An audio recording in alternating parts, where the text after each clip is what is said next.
There's a real chance of military action between nuclear-armed countries, and that's very rare. It also comes at a time when many experts feel that nuclear war is growing more likely.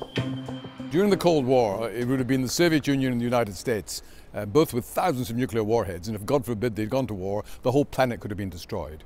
Now, if you had, we must desperately try to prevent one, if you had the use of nuclear weapons, either North Korea or India, Pakistan or in the Middle East, disastrous for these regions.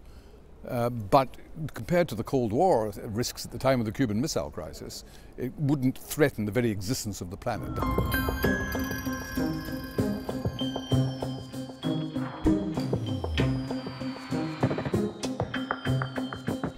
What Korea reminds us of is proliferation, and the more widespread these weapons are, the greater the scope for use or accident. Pakistan and Israel are each believed to have more nuclear weapons than Britain. India has them too, and Iran, Saudi Arabia, Syria and Libya are all believed to have had nuclear weapons programs, some of course halted.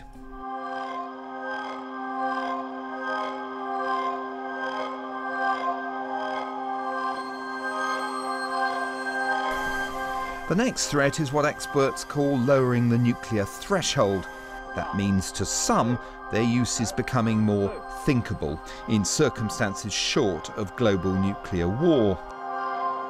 Recent Russian exercises reportedly involved a small-scale use of nuclear weapons against European countries. In the US, meanwhile, Donald Trump hinted on campaign that they might be used against the Islamic State group. Were a conventional conflict to happen again, while North Korea could probably inflict a lot of damage, it certainly wouldn't be able to prevail in a straightforward conventional military scenario, which is where nuclear weapons come in for North Korea in part, because those weapons give North Korea what we would call an asymmetrical capability.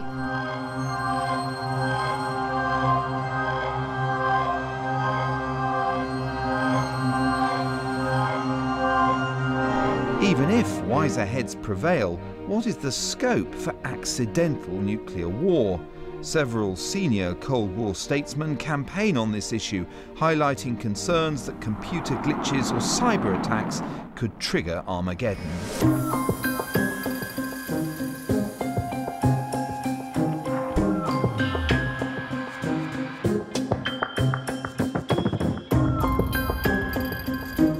And if all that isn't worrying enough, there's the question of whether some countries might have cut conventional forces to such a degree that they have few other options. Some countries that pursue nuclear weapons pursue them because they're conventionally inferior to their adversaries. And so nuclear weapons in a conflict scenario might actually come into play much earlier because their incentives to keep the conflict conventional where they'd probably lose are low. A stable nuclear balance, like the Cold War or the Indo-Pakistan situation, is underpinned by large conventional forces. That's the anti-imperialist case for proliferation, if you like, that buttressed by other forces and rational leadership, it can stabilise regions.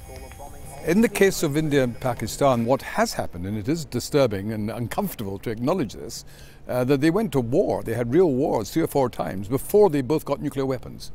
And since then, that has acted as a discipline, as a constraint. That's perhaps the biggest military unknown in this present crisis. The US could mount strikes, no doubt, but Kim Jong-un has a wide variety of retaliatory options, from massive conventional attacks to chemical, biological and nuclear weapons. No wonder key allies from South Korea to Australia are worried.